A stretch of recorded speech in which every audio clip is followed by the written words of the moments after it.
Hour 3 is entitled Achilles and the Poetics of Lament. Lament is so important to our project. It's a form of art that is simultaneously a very basic form of human expression, which is crying, weeping, call it what you will. And lament is a medium where you cry and you sing at the same time. You sing and you cry at the same time. And I start with the key word. In this case, it's a set of twins. The words are akhos and penthos, which both mean sorrow and the expression of sorrow by way of singing lament. And then the next section is entitled, for reasons that I explain as I go into my analysis there, a man of constant sorrow. I don't want to ruin it by saying exactly what the references are here, but what I hope you get out of that title is a sense that we're talking about the most basic emotions that have to do with basic identity and where everything is at stake. So I hope you like that title, and I hope it'll stimulate interest in reading that part of my analysis. Then the next section is called Achilles and Penthesileia, the Amazon. I'm not being a sensationalist in playing up the fact that one of Achilles' enemies in the medium of ancient Greek song culture is an Amazon. And this is an Amazon who is, shall we say, the female body double of Achilles. Such a fascinating person. You're probably saying to yourself, why don't they talk about Amazons more? And I'd love to talk more, but there's so little trace of Amazons in the surviving verbal art. But believe me, trust me, I really get as much out of the interest that we all have in Amazons as possible in my analysis of what does Achilles have in common with Penthesileia.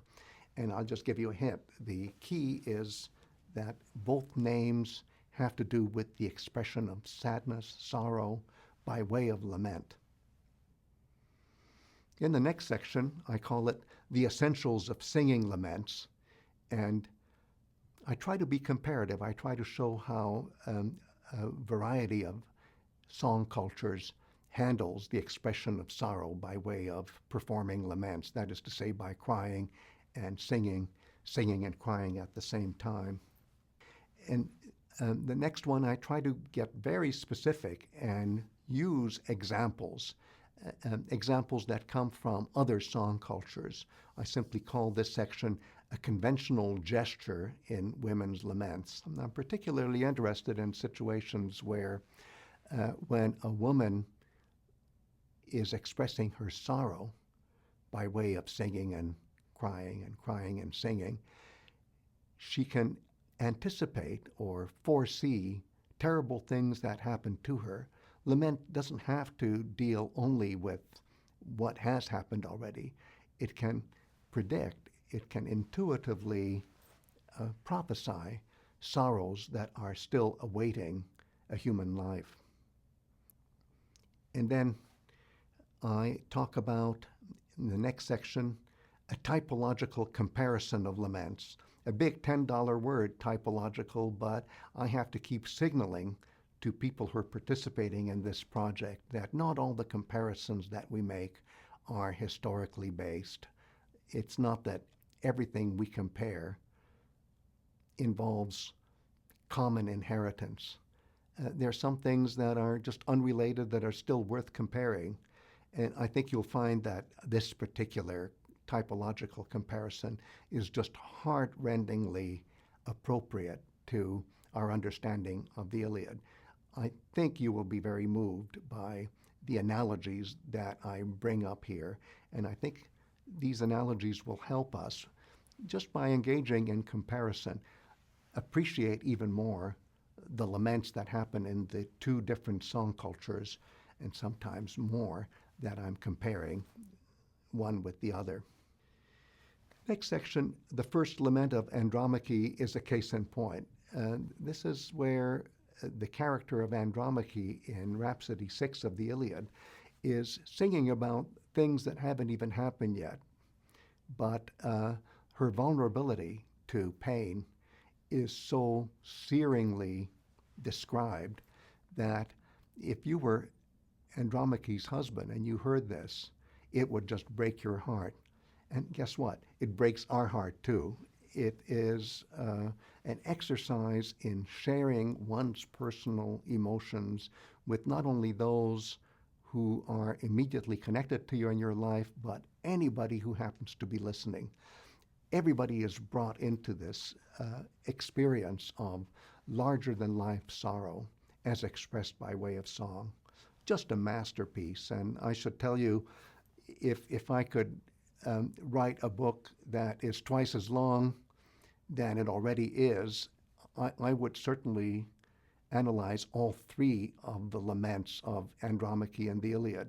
As things stand, I analyze only the first of the three laments in any kind of close reading, and that's what you get here, and I hope you like it.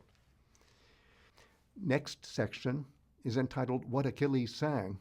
This is almost like a riddle, but as it turns out, what Achilles is singing to himself and to Patroklos when the three ambassadors enter his shelter is directly relevant to the story of Andromache even.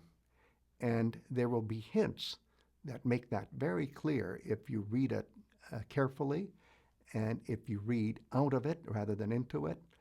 I think this will be one of those moments where you have a real aha experience, where you really start seeing in a very deep way how details, even in a story within a story, help you unlock what is the basic message of the entire plot of the Iliad. And last but not least, the Song of Kleopatra. I leave it ambiguous whether the Song of Kleopatra is by Cleopatra or about Cleopatra. I leave it that way because it's both. And once you understand that, you also understand, again, the nature of this medium. This medium affects not only the person who is directly experiencing something larger than life, it also affects everybody in the group that is participating in the performance of such an experience. Did you notice I didn't say audience? I said people participating, a group participating. It's because that's the nature of performance. Performance is not something passive.